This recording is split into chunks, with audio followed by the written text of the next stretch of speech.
morning as you were up at 4 a.m. How was your book? It was actually really good. It's basically, the whole premise of it is she has a very privileged life. Basically, she gets a text one day, and it's the husband of the woman that he's having an affair with. So her whole life kind of implodes, and he's like, no, we're going to work on this. It's going to be fine. And then 24 hours later, he's like, I actually don't want to be married. And then gives up custody of the kids. Like, he's just a complete fucking asshole. Yeah. If I ever see you on the street, James, but I know there's a different name.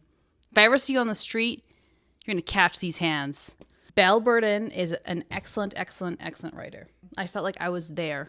Like I was experiencing it. I recommend it to anyone married, engaged, thinking about being married, going through a divorce, any contact with a man ever. You should read it. Okay. Mine was different this week. Yeah.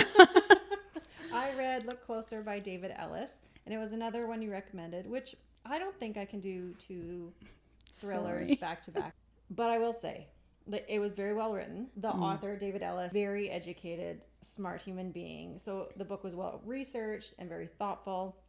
It just seemed to slow down, I thought, when you introduced too many points of view. So you started looking at it towards the end of the book from the detective's point of view, and it just really slowed the story down because it felt like you were just regurgitating everything from another point of view.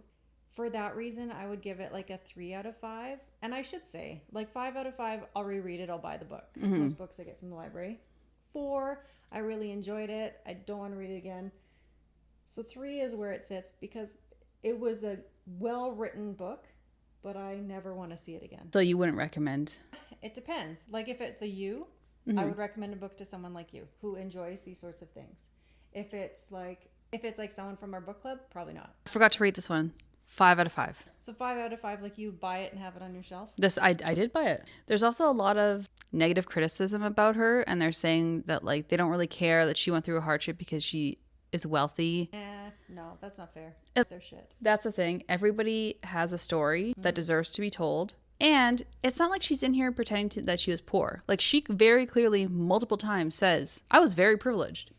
That wasn't the point of the story. The premise of the book is she thought that she was doing everything right, and she thought that she was being the perfect wife, and her whole life was to be the perfect wife, and her whole life was to like uphold her husband. It was very traditional in that way, and it just spiraled. And then at the end, besides financially, she had nothing, a shell of herself. Oof.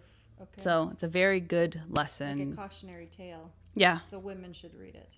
All women. Okay. Yeah. Interesting. That's it. Bye.